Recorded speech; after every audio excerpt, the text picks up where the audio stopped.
Hey everyone, in this video I'll show you how to easily delete your Facebook account, and if you're new to the channel, please go down below and consider subscribing and leaving a like.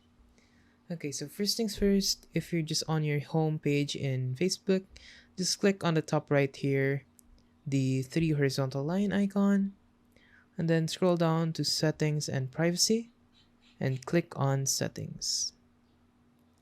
So once you're here, just click on see more in account center right here at the very top, and it'll take you to this, and then click on personal details. Once you're in personal details, click on account ownership and control.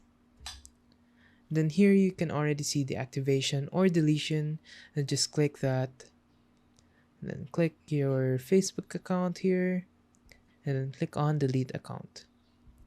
So again, deleting your account is permanent, so when you delete your account on Facebook, you won't be able to retrieve it anymore. So just click on continue if you want to proceed, and then just click on a reason that would best fit why you're trying to delete your account. So once you select a reason, just click on continue and it will proceed to delete your account. So if you found this video useful, don't forget to hit the like and subscribe button to watch all the upcoming videos, and goodbye.